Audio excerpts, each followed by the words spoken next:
કોઈ ડૉક્ટર સ્વામી ત્યાં આફ્રિકા વિચન કરતા હતા. બુલવાર્ગ શહેર છે, તે એક જાહેર સભા હતી. પછી ત્યાં પેલો બધા જમણવાર હતું ને, પીરસવાળું મંડળ હતું. તે એક મંડળ જે પીરસવાળું હતું, એકદમ એક યુનિફોર્મ બધા હતા બરાબરના. બધા સાંઈ બાબાના મંડળના હતા. તો કોઈ સાંઈ બાબાના દર્શન કરેલા નહીં, આટલું બધું. પણ તો કેટલા શિષ્ટને કેટલું બધું એ લોકોને હતું. પછી કર્ણાટક એટલે જ્યાં સાંઈ બાબાનો પ્રદેશ છે ત્યાં ગયા, સાંઈ બાબાના આશ્રમમાં એ ગયા. પણ ત્યાં હજુ દર્શન સ્પર્શ નહીં. ત્યાંનો સાંઈ બાબાને એવું કાયદો છે, ત્યાં બધા લાઈનમાં ઊભા રહે. અને એકવાર કોઈ વચ્ચે ગમે ત્યાંથી નીકળે, પતી ગયું બધાને. જેને સ્પર્શ થઈ ગયો ભાગ્યશાળી કહે, બીજા રહી જાય. હજારો હોય વચ્ચે નીકળે, જે 5 મિનિટ સ્પર્શ થઈ જાય. તેમાં એક બાળકનો સ્પર્શ થયો, સાંઈ બાબાનો સ્પર્શ બાળકને થયો. તે આ લોકોના મંડળમાં હતા. પછી એ બધા છે ને, આખી સભા એ લોકોને પૂરી થાય અહીં આફ્રિકા, બધાએ બાળકનો સ્પર્શ કરે. ગુરુને કેટલો મહિમા, કેવું કહે આ બધું છે. એટલે આના બાળકનો સ્પર્શ કરે અને ગુરુના દર્શન માની લે, સ્પર્શ માની લે, તો ગુરુ કેવા, એટલે કેટલો મહિમા આ લોકોને. પછી વલ્ભાચાર્યજી એટલે એમના કવિ શિષ્ય હરિદાસ, એમને કોઈ પૂછ્યું કે તમે આ વલ્ભાચાર્ય તો મહાપ્રભુ કહો છો ને કૃષ્ણ ભગવાન પ્રભુ કહો છો, એ એવું કેવું? એ તો શિષ્ય છે, ભક્ત છે અને ભગવાન છે. ભગવાનને મહાપ્રભુ કહેવા જોઈએ. એમને આમને મહાપ્રભુ, પછી ધારો કે એમને તો કૃષ્ણ ભગવાનને મહાપ્રભુ કહેવા જોઈએ ને, આવું કેમ? તો એમને તરત જ કહ્યું કે દાન મોટું કે દાની મોટું? દાન કરનાર મોટો કે દાન મોટું? દાની, દાન કરનાર. તો કે અમને આ વલ્ભાચાર્યએ અમને ભગવાન આપ્યા છે, હા એટલે અમે મોટા માનીએ છીએ. જો તો બાર સંતનો આ રીતે વાત છે. એટલે બધા સંતો બધા ગુરુનો બહુ મહિમા, જો ભગવાન કરતા બધા મહિમા વાત કરી આવી રીતે. પછી મોક્ષની ઈચ્છા વાળા એ લોકો ના ગુરુ બિન ભવ નિધિ તરય ના કોઈ, જો બિરંજી શંકર સમ હોય. ગુરુ એના ભવસાગર કોઈ તારે એમ નથી. ભલે શંકર ને વિષ્ણુ શિવ જેવા હોય પણ તો ભવસાગર ના તારે. ગુરુ જ એક કાર્ય કરે, આટલા સમર્થ હોય તો એમનું કામ નહીં. પછી સ્વામિનારાયણ સંપ્રદાયમાં ગુરુનું સ્થાન વૈષ્ણવના આધારે. તો અહીંયા એક ઉપર છે, તસ્માદ ગુરુમ પ્રપદ્યે જિજ્ઞાસુ સે ઉત્તમમ શાબ્દે પરે ચ નિષ્ણાતમ બ્રહ્મણી ઉપશમાશ્રયમ. એમ બધું મોટું લખ્યું છે.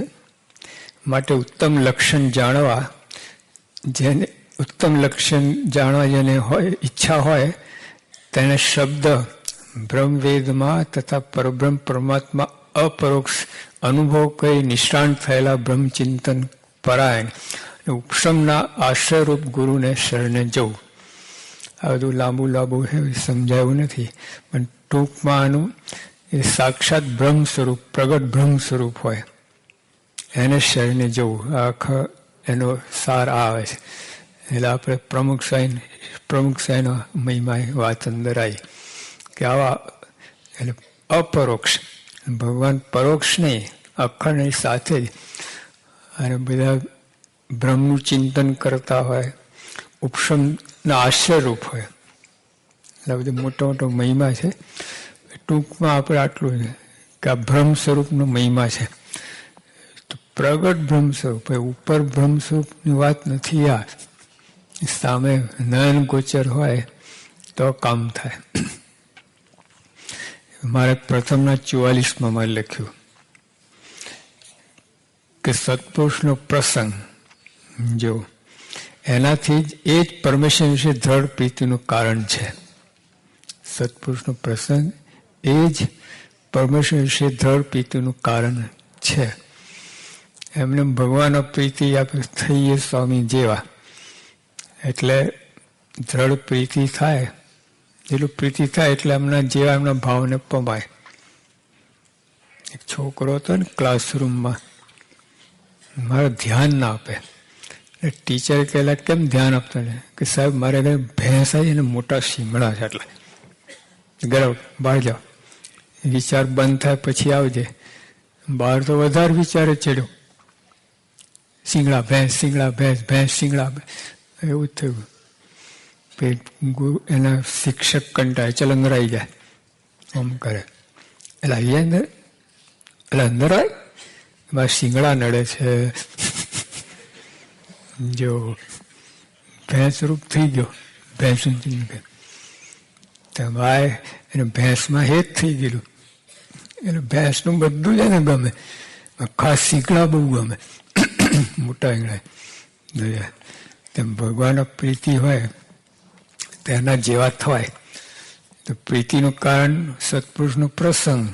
જો મારે જે કહું પ્રથમના 54માં તો આખી ભાગવતની જ વાત છે. મહારાજ પોતાના ઘરની વાત નથી કાઢી, ભાગવતની જ. મારે કંઈક ભાગવતમાં એવો પ્રસંગ છે, એમાં 3જો અધ્યાય 20મો સ્કંદ અને 25મો શ્લોક. પ્રસંગમાં જેમ પાસમાં કહ્યું દીધું આખો શ્લોક બોલીને પછી મહારાજે કહ્યું, એટલે મુક્તાંશનો પ્રશ્ન મોક્ષનું દ્વાર ઉઘાડું કેમ થાય, ભાગવત ધર્મ પોષણ કેમ થાય. એના જવાબમાં મહારાજે કહ્યું કે ભાગવતમાં આ વાત કરેલી છે. કપિલ દેવે પોતાના માતા દેવહૂતિને ઉત્તર આપતા વાત કરી કે ધર્મ જ્ઞાન વૈરાગ ભક્તિયુક્ત એવા એકાંતિક સંત એમાં આત્મબુદ્ધિ કરવી. જો પ્રસંગ કરવો. તો આપણે આ વાત કરીએ છીએ, આ મેન છે. આપણે ત્યાં આ વસ્તુ તો મેન છે, આ સત્પુરુષમાં આત્મબુદ્ધિ. તો ભાગવતમાં છે આ વાત, કે મારા ઘરની વાત નથી. આ ભાગવતની અંદર પણ આ બધી વાત આવે છે. અને એ લઈને પછી મહારાજ ભાગવતમાં એનું વર્ણન છે અને સપ્લાય મહારાજ કરે છે. માલનું વર્ણન ભાગવતમાં છે. માલ સપ્લાય કરનાર ભગવાન છે. આ સંત આ અમુક આપણે ચાલે આવે છે એક પછી એક.